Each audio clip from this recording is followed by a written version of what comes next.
जो ये स्ट्रेस है और जो डिले है लैक्टेशन में वो एक फैक्टर होता है। डिलीवरी के टाइम पे अगर ब्लड लॉस बहुत ज़्यादा हुआ है उसमें भी लैक्टेशन फेलियर होता है। It is only the colostrum जो फर्स्ट मिल्क होता है जो बेबी को दिया जाना चाहिए, हनी नहीं दिया जाना चाहिए। जो सारा वेट गेन किया होता है during pregnancy, if you are breast feeding exclusively, तो ये जो एक्सेसिव वेट है ना ये शेड ऑफ हो जाता है। As long as baby doesn't need urgent care, अगर बेबी को केयर की जरूरत है तो डेफिनेटली हाँ नर्सरी रिससिटेशन वगैरह, but if baby is healthy, mother is healthy, तो कोई रीजन नहीं है उसको डिले करने का।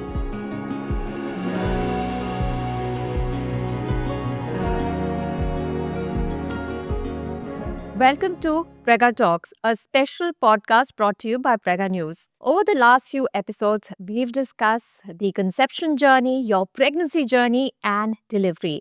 And now that you have your bundle of joy in your arms, you don't want anything to go wrong and you want the science of breastfeeding to work for you. So this is what we're going to talk about in this episode. And I'm happy to welcome Dr. Nikita Banerjee, gynecologist, fertility expert, and IVF specialist, Hatch Fertility, who is joining us on the show. Thank you so much for joining us, Dr. Nikita. Thank you for having me. So, the entire journey of pregnancy is done. You're holding your bundle of joy and you want everything to go right. And they say that, the first time you feed your child is most crucial. So, when should you feed your child? And why is that, the first breastfeeding called liquid gold so important? See, it is called liquid gold for all the right reasons. अगर आप बोलते हैं कि pregnancy के बाद, delivery के बाद कब ब्रेस्ट फीड करना चाहिए, तो एज अर्ली एज पॉसिबल।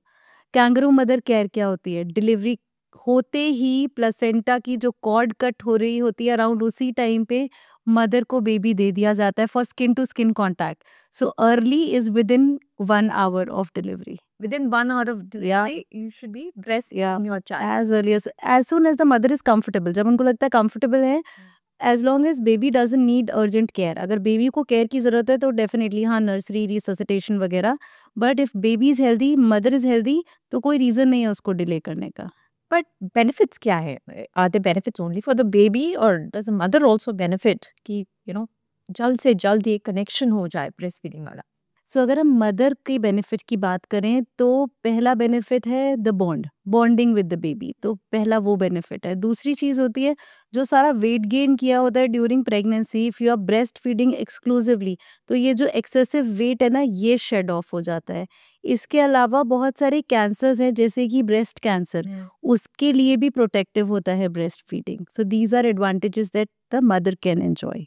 पर होता क्या है ना, जब डिलीवरी होती है तो मैंने अपने साथ देखा, अपने फ्रेंड्स के साथ देखा है कि वो बेबी को हम चेक कर रहे हैं और वो उनको नर्सरी ले जाते हैं और वहाँ टॉफी दे देते हैं और फिर मदर्स गेट अपसेट कि क्यों आपने टॉफी दे दिया, why have you not given my child to me. इससे क्या डाउन साइड है अगर बेबी को टॉफी दे दी? Is there a down side? See, इसका एक प्रॉपर इंडिकेशन होना चाहिए, जैसे कि डेफिनेटली अगर बेबी को ज़रूरत है अर्जेंट नर्सरी केयर की तो बेबी को शिफ्ट कर देना चाहिए nursery, because at the end we want a healthy mother and a healthy baby, right. इसके अलावा बहुत सारे ऐसे इंडिकेशंस होते हैं, जैसे अगर मदर डायबिटिक है तो आपको पता है अगर मदर डायबिटिक है तो बेबी का just after delivery sugar fall कर सकती है, उससे बेबी को सीजर्स आ सकते हैं। तो एक डायबिटिक मदर के बेबी को डेफिनेटली अर्जेंट केयर की ज़रूरत है जिसमें बार बार बेबी की शुगर चेक होती है। तो इन केसेस में हाँ breast feeding plays a role, but baby की health is very important. Primary. या अच्छा, एक और चीज़ होती है कि अम, हम चाहते हैं कि बेबी की वाणी मधुर हो तो उसको हनी चटा दे। First thing the baby should have is honey and मतलब आए तो ये टोटल तमाशा कि बिल्कुल भी नहीं। मैंने पढ़ा है कि बॉटलिज्म हो जाता है हनी देने से। हाउ ट्रू और फॉल्स इज दिस? नहीं, वो तमाशा सही था क्योंकि सही में हनी इज़ नॉट गुड। पहली बात तो we do not know about the purity. दूसरी चीज़ है हनी के अंदर जो ये बैक्टीरिया जो आप बॉटलिज्म बोल रहे हो, क्लॉस्ट्रीडियम बैक्टीरिया, इसके पनपने के चांसेस ज़्यादा होते हैं। It is sugar based, right, और इसमें डाल्ट्रेशन होती है। बेबी का इम्यून सिस्टम और गट सिस्टम उसके लिए रेडी नहीं होता। It is only the colostrum जो फर्स्ट मिल्क होता है जो बेबी को दिया जाना चाहिए, हनी नहीं दिया जाना चाहिए। और कुछ लोगों का ये भी मानना है, मेरा मानना तो ये है कि अगर आपको बेबी इमीडिएटली दिया जाता है तो जो बॉन्ड बनता है not just a emotional bond but the physical bond. The baby generally कहते हैं जब वो बाहर आता है बेचारा वो इतना ट्रॉमेटाइज कि मैं कहाँ से आया और रो रहा है चिल्ला रहा है और भूख भी लग रही होती है, तो उस कंडीशन में मदर ब्रेस्ट मिलती तो इमीडिएटली लैच करते, अच्छा बॉन्ड बनता है, वो सीख जाते हैं, आपके लिए आसान हो जाता है, ब्रेस्ट फीडिंग जस्ट फ्लोज। मेरा जो सेकंड प्रेगनेंसी था मैं बोलती थी मेरा बच्चा ले आओ भाई, मेरा बच्चा ले आओ, मेरा बच्चा ले आओ, नहीं मैम मॉनिटर कर रहे हैं मॉनिटर कर रहे हैं। तो जब तक मेरा बच्चा मेरे को दिया he was famished, could not latch properly, and honestly I feel that was the one factor that ruined breastfeeding for me through my entire second pregnancy. He could never latch on properly, mastitis, मुझे कितने सारे problems आए। Is that a factor? Is it just my belief? No no, it is definitely a factor. जो kangaroo mother care है वो इसीलिए दिया गया था क्योंकि initial bonding is one thing, but वो स्किन टू स्किन कॉन्टैक्ट और फर्स्ट जो रिफ्लेक्स होता है it is called as milk let down reflex, sucking reflex, वो reflex is very important for a successful lactation journey. मैं अपना challenge आपको बता रही थी कि मुझे लगा कि टाइमिंग का प्रॉब्लम है, पर मेरी कज़न थी शी इज़ लाइक यार मैंने बहुत कोशिश की पर दूध ही नहीं आया। ऐसे कैसे हो सकता है? मतलब it's a pregnancy is a natural process and a natural process you would have milk coming. So is it possible कि क्या दूध नहीं आया कि आपका पेशेंस लेवल कम था? नहीं, ऐसा होता है क्योंकि lactation failure is a real thing और भी बहुत सारे मेडिकल डिसऑर्डर्स हैं जिसके अंदर लैक्टेशन फेलियर हो जाता है। जो ये स्ट्रेस है और जो डिले है लैक्टेशन में वो एक फैक्टर होता है। कभी-कभार अनीमिया होता है, मदर का खुद का हीमोग्लोबिन कम होता है या फिर बहुत इम्पोर्टेंट फैक्टर होता है डिलीवरी के टाइम पे अगर ब्लड लॉस बहुत ज़्यादा हुआ है, उसमें भी लैक्टेशन फेलियर होता है। लैक्टेशन फेलियर से इट्स नॉट अ फेलियर, मतलब कोई फिजियोलॉजिकल सिचुएशन नहीं है, बट इनिशियली आपको लगा कि दूध ठीक से नहीं आया, लेट डाउन ठीक नहीं हुआ, क्या ये ओवरकम हो सकता है? सबसे पहली बात तो इसका एजुकेशन इम्पॉर्टेंट है। First of all you need to support the mother क्योंकि शी इज़ एग्जॉस्टेड, बिल्कुल हिम्मत नहीं होती आफ्टर डिलीवरी फीड कराने के लिए, तो उनको काम डाउन करना it is very important. There comes a role of support, support from family, support from partner और उनको समझाना है कि she is not the only one और ऐसा नहीं है 24 आवर्स के बाद भी शी कैन ट्राई। उनको लैचिंग मैकेनिज्म समझाया जाए कि ये प्रॉपर लैचिंग है। कौन सा देर आर होता है? हाँ, सो अब आजकल तो लैक्टेशन कंसल्टेंट होते हैं हॉस्पिटल्स में। So once you are admitted to hospital, आपकी डिलीवरी के बाद ये लैक्टेशन कंसल्टेंट्स आते हैं या फिर पीडियाट्रिशियन आते हैं जो आपको समझाते हैं कि आपको किस तरह से बेबी को होल्ड करना है, कैसे लैच करना है, कितना एरिया है जो बेबी को कवर करना होता है। कहीं ऐसा तो नहीं कि आप बेबी को बहुत दूर रख के फीड करा रहे हो। तो ये लैचिंग अगर प्रॉपर है तो it does half of the job. But what are the best practices for breastfeeding? क्योंकि there's so much misinformation कि you want the best for your child. What is the best practice for breastfeeding? जितनी भी बार baby चाहता है उतनी बार feed कराना है, that is the ground rule. ठीक है, Go by baby, not हाँ, your time. Not your time, go by baby's time. रात को सुबह जितने भी टाइम। और यूजुअली ये जो फ्रीक्वेंसी होती है ना बेबीज में ये हर 2 घंटे में देखी गई है, इसीलिए बोलते हैं हर 2 घंटे में फीड कराओ, बट फोर्सफुल नहीं, जब बेबी चाह रहा है तब फीड कराना है। आपको दोनों ब्रेस्ट से कराना है, 15 मिनट्स यूजुअली लगते हैं और आप दोनों साइड से फीड कराते हो, एक सिंगल ब्रेस्ट से नहीं कराते हो, दोनों साइड से फीड कराते हो। It is very very important कि बेबी को बर्प कराना है। ठीक है, After. ये बहुत इंपॉर्टेंट है आफ्टर फीड। वरना क्या होता है कि आप रात को अगर फीड करा रहे हो, फीड करा के सुला दिया, एस्पिरेशन हो सकता है। मिल्क के एस्पिरेशन से there have been few casualties, right? So feed aspiration मतलब बेबी उस मिल्क को अपने सांस की नली में ले सकता है, तो उससे काफी सारी इन्फेंट डेथ्स भी हो जाती हैं। तो it is very important, very important. आप रात को फीड करा रहे हो, आप खुद उठो, बेबी को बर्प कराओ और उसके बाद सुलाओ। फिर अब इसमें एक और सवाल आता है कि mothers, new mothers get exhausted और उसमें आपने कहा support system is important.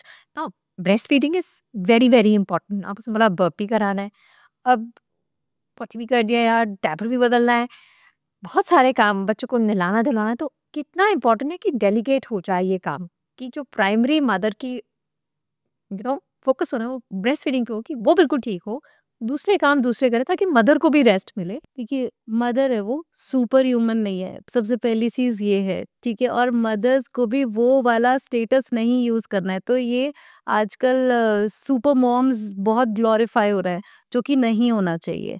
Female के और भी एवेन्यूज़ होते हैं जो कि उनको अवेल करना चाहिए। Female has entire family, partner का रोल बहुत इम्पोर्टेंट है। तो specially if the female is working, मतलब वर्क प्लेस पे कितना मुश्किल होता है ब्रेस्ट फीड कराना। तो डेलीगेट करना बहुत इंपॉर्टेंट है। एक फीमेल को अपना एक मी टाइम भी होना चाहिए। ऐसा नहीं after delivering your all for your baby, right? So delegate करना specially for the partner, it is very important. And when you once you're exhausted, ये जो काम है डायपर चेंज करना एंड ऑल, इसमें आप टर्न बाय टर्न लो, specially if the female is working. What about the position? Because usually you're so tired, हर 2 घंटे आप सो ही नहीं पा रहे हो, तो many times mothers feel कि just सोते सोते मैं पिला देती हूँ, मतलब I won't get up, but is it risky? Because people say कि नहीं, सोते सोते तो बिल्कुल नहीं पिलाना चाहिए। Again the risk of aspiration. So अगर आप सो रहे हो तो भी you can put a pillow so that baby का जो पोजीशन है वो वैसे ही रहे, चाहे आप सो रहे हो चाहे आप बैठ रहे हो। Baby should be in a semi recumbent, थोड़ा सा लाइंग डाउन पोजीशन पे। इस तरह से बेबी को ऐसे नहीं लेटाना है कि बेबी कैन एस्पिरेट। सर थोड़ा ऊपर होना चाहिए, तो वो भी आपका That's okay, but that is okay, but baby का सर ऊपर होना चाहिए। और अगर आप लेटे हुए और फीड करा रहे हो तो post feeding as a said करना वर्क है। करके That is very you make sure कि एस्पिरेशन का रिस्क ना रहे। तो एक्सक्लूसिव ब्रेस्ट फीडिंग कितनी जरूरी है और कब तक होनी चाहिए? जो एक्सक्लूसिव ब्रेस्ट फीडिंग है आइडियली 6 मंथ्स तक होनी चाहिए, 6 मंथ पोस्ट डिलीवरी। अब उसके फायदे क्या होते हैं? पहली बात तो all good things for the baby. जो ब्रेस्ट फीड जो मिल्क होता है उसके अंदर सारे वाइटामिन मिनरल्स होते हैं, सारे इम्यूनोलॉजिकल फैक्टर्स होते हैं जो कि आगे बेबी को डिफरेंट इन्फेक्शंस वगैरह से बचाते हैं, फ्यूचर में जो भी डिजीजेज हैं उनसे बचाते हैं, एलर्जी से बचाते हैं। इसके अलावा मदर को भी वो प्रोटेक्ट करते हैं contra as working as contraception. So शुरुआती अगर 6 महीने एक्सक्लूसिव ब्रेस्ट फीडिंग है और 6 महीने पीरियड्स नहीं आए हैं तो वो बहुत ही अच्छा फॉर्म ऑफ कॉन्ट्रासेप्शन होता है, जिससे मदर जो है वो जल्दी प्रेग्नेंट नहीं होती। कुछ लोगों का मानना है कि breast feeding is effective contraception, true और फॉल्स?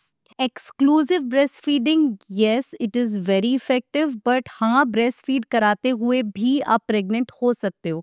तो अगर आपको ऐसा लगता है ना कि हम तो ब्रेस्ट फीड करा रहे हैं, अभी हमको पीरियड्स नहीं आ रहे, तो हम तो प्रेग्नेंट हो ही नहीं सकते, और फीडिंग के टाइम पे इतनी जल्दी प्रेगनेंसी अभी तो हुई है, डिलीवरी इतनी जल्दी कौन प्रेग्नेंट होता है? तो वो गलत है। आप ब्रेस्ट फीड कराते हुए भी प्रेग्नेंट हो सकते हो, as early as within a month आपको ओव्यूलेशन हो सकता है अगर आप ढंग से फीड नहीं करा रहे हो तो। और अगर आप एक्सक्लूसिवली फीड करा रहे हो तो भी 6 मंथ्स के बाद, 6 वीक्स के बाद, मतलब 1.5 महीने से लेके 6 महीने के बीच में ओव्यूलेशन स्टार्ट हो सकती है। तो उसके लिए आपको क्या करना है? एक तो एक्सक्लूसिव रखनी है अपनी ब्रेस्ट फीडिंग, मतलब टॉप फीड नहीं कराना है टू इंश्योर कॉन्ट्रासेप्शन। बट फिर भी आपको कोई अदर फॉर्म ऑफ कॉन्ट्रासेप्शन, जैसे कि बैरियर कॉन्ट्रासेप्शन हो गया, कॉन्डोम वगैरह, या फिर कॉपर्टी हो गया, या पिल्स हो गई, ऐसा कुछ यूज करना है। तो हाँ, कॉन्ट्रासेप्शन के लिए आपको डेफिनेटली डिस्कस करना है अपने गायनेकोलॉजिस्ट से आफ्टर डिलीवरी। जब आप सॉलिड्स इंट्रोड्यूस करना शुरू कर देते हो, तब भी इज इट मतलब do complement the breast feeding, right? तो उस टाइम पे जो रेकमेंड ब्रेस्ट फीडिंग जारी रहे, मैं इसलिए पूछूं क्योंकि 6 महीने के बाद काफ़ी सारी महिलाएं, औरतें काम पर चली जाती हैं, एंड देन दे लाइक यार अब क्या करें, अब टॉप फीड दे रहे हैं, सॉलिड्स भी खा रहा है, व्हाट इज रेकमेंडेड? लाइक मैं तो, my employer was very very very understanding, gave me proper place, तो मैं तो पंप करती थी और फिर मैं फ्रीज करती थी। मेरी बेटी पीती नहीं थी, वो अलग है, but how important is pumping? या so there are specific guidelines for it. मैं उसके बारे में बाद में बात करूंगी, लेकिन पहले आपने एक बहुत इंपॉर्टेंट टॉपिक टच किया है, वर्क प्लेस पे। सो वर्क प्लेस पे एक सेफ एनवायरनमेंट होना बहुत ज़रूरी है फीमेल्स के लिए। आजकल भी अनफॉर्चुनेटली ये एक टैबू है, एंड लोग इस तरह से देखते हैं as if it is something unnatural, something Unnatural. My friends still go to the bathroom to do it, which is so uncomfortable. Wrong. I am sure ये पॉडकास्ट बहुत से ऐसे लोग देख रहे हैं जिनके एम्प्लॉयज हैं फीमेल्स, जो कि एक्सपेक्टिंग मदर्स हैं, एंड आई वुड एनकरेज कि आपके पास एक ऐसी सिक्लूडेड सेफ प्लेस होनी चाहिए, छोटा सा कमरा, छोटा सा ऐसा कमरा चाहिए होता है बस। डेजिग्नेटेड, हाँ, जहाँ पर वो बिना किसी फियर के, बिना किसी टेंशन के patient can breast feed. So maternity room आप एक अलग से अगर नहीं भी बनाए तो you have some designated space so that the female can feed with dignity. Feed but that would means कि अपना बेबी लेके आ रही या है, या वो भी सो मुश्किल होता अबाउट है। Pumping and storage, see pump के अंदर भी you have to be very careful about the cleanliness. तो इसके अंदर हाइजीन इज वेरी इंपॉर्टेंट। तो मेक श्योर जो आप वो पंप जिस तरह से रखा है उसका क्लीन जो है वो प्रॉपरली क्लीन रहे, Bottles भी sterile. बॉटल स्टेराइल हों। Boiling the bottle can also be one good option, glassware भी अवेलेबल होता है वैसे।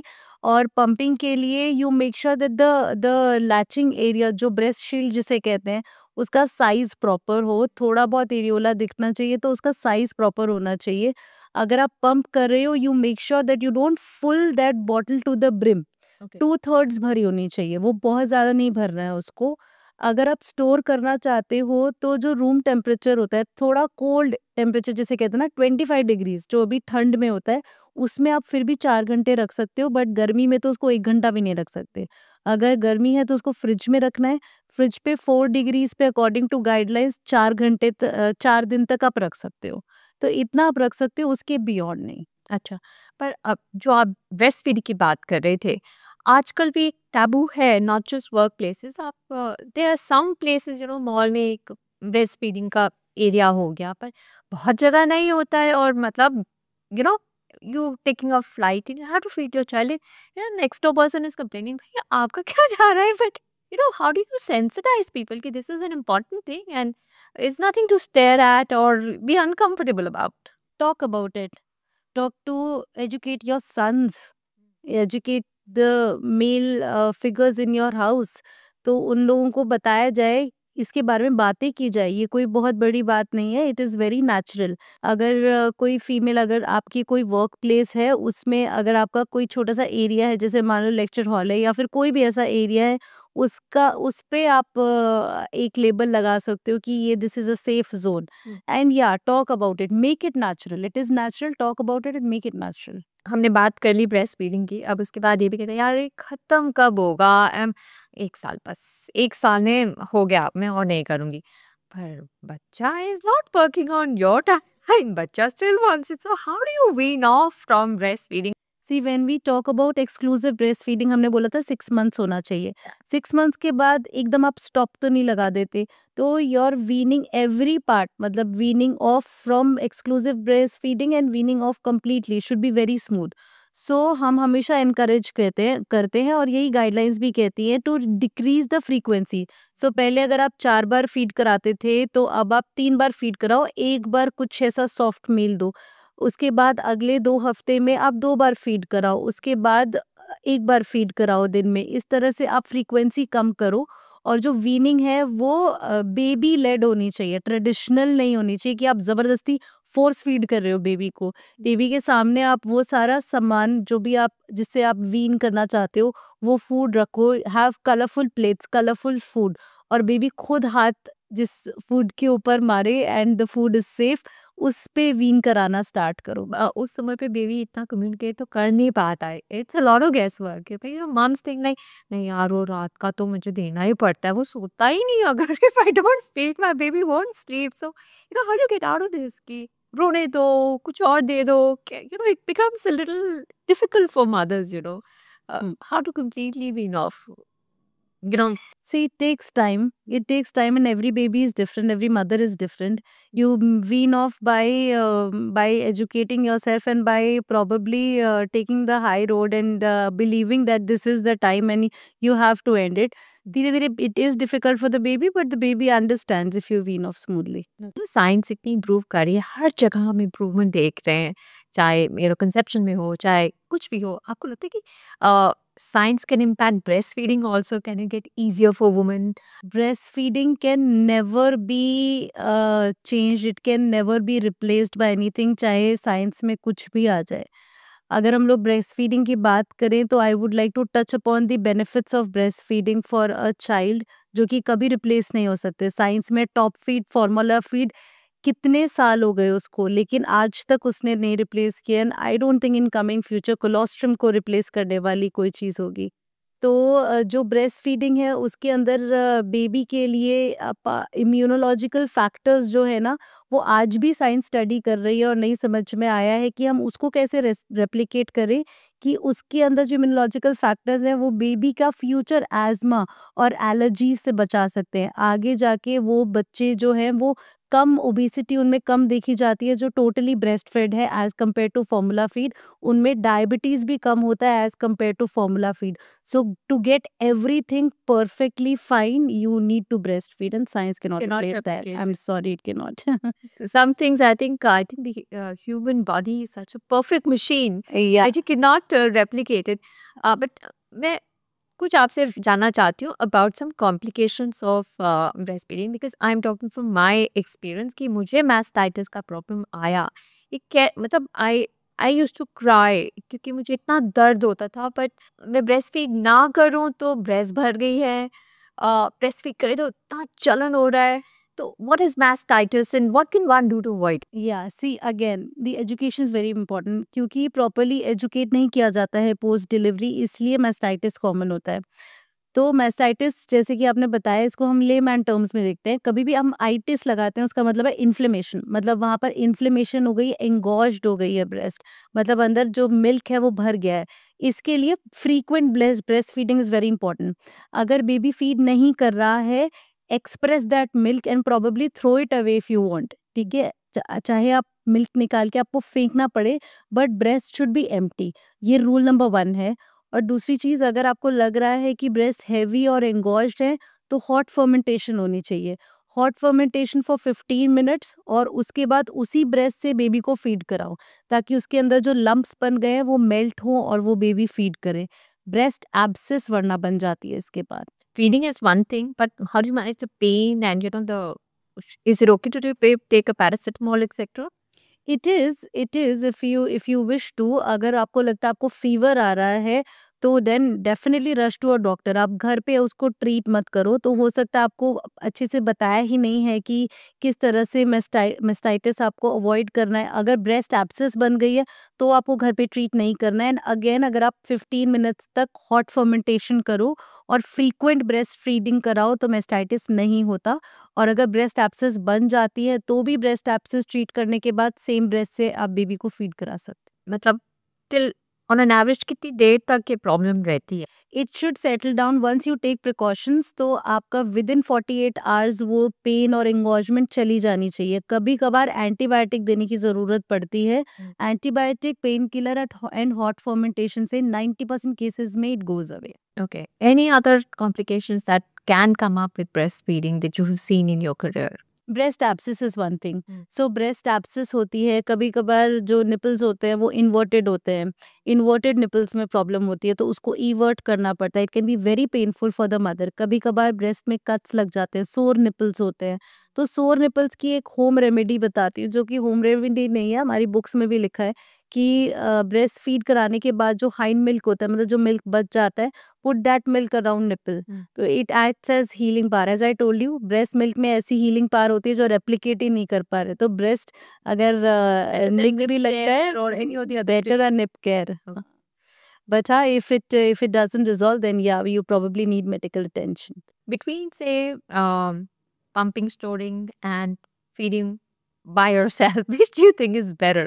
Direct feeding. Yeah, direct breastfeeding. Direct breastfeeding if you feel that the baby is satisfied. ऐसा भी नहीं होना चाहिए कि बेबी wants breast milk लेकिन आप फीड नहीं करा पा रहे हो। तो अगर बेबी ठीक से फीड कर पा रहा है तो no doubt breast feeding is good. Bottle feed जो होती है उसके लिए बहुत बहुत इंपॉर्टेंट चीज़ है कि वो स्टेराइल होनी चाहिए, और इन्फेक्शन का बहुत कॉमन सोर्स है। बेबीज़ को डायरिया हो जाता है, मैलनरिशमेंट हो जाती है, क्योंकि बॉटल्स प्रॉपर्ली क्लीन नहीं होती। दूसरी चीज़ है, इन बॉटल्स को कई बार लोग सिंक में रख देते हैं बाकी और यूटेंसिल्स के साथ। आप सोचो न्यूबॉर्न बेबी की इम्यूनिटी कितनी कितनी डेवलप्ड है, और आप यूटेंसिल्स के साथ उसको रख रहे हो, तो bottle should be clean separately and probably be boiled. तो we आपने काफी कुछ ग्राउंड कवर कर लिया है on breast feeding and the best practices to someone who perhaps is looking for a way out. It is a lot of work. What would you say, for the mother's benefit and the child's benefit? what would you say? Ki, matlab, is it worth looking at some other alternative just because it looks easy? For new mothers, what is your advice on breastfeeding? See, sometimes it is psychologically traumatizing if you are unable to feed the baby. कभी कभार breast feeding नहीं हो पाती है और milk enough produce नहीं हो पाता है. उस टाइम पे फीमेल फील्स इनकम्प्लीट कि मैं अपने बेबी को फीड नहीं कर पा रही और वो बॉन्ड नहीं बन पाता, या फिर अपने अंदर से जब वो स्ट्रेस होता है, I feel there is a way out. आपको ये समझना चाहिए कि top feed is also another option. और after years and years of research ये फॉर्मूला फीड्स बनी है, तो you can definitely try formula feed if breast feed नहीं हो पा रहा है आपसे तो. But best should be. Absolutely, hands Absolute down, is best. Hands down. Thank you so much for joining us, Dr. Sita, and talking to us about breastfeeding. I hope you've all understood the benefits of breastfeeding, not just for the health of your child, for your health, for your bonding with the child, for the future of your child, not in the immediate term. Breastfeeding is the best, and nothing beats breastfeeding. We will keep talking about all issues related to motherhood, to conception, to pregnancy, and more on Prega Talks. Stay tuned. We'll be back with more.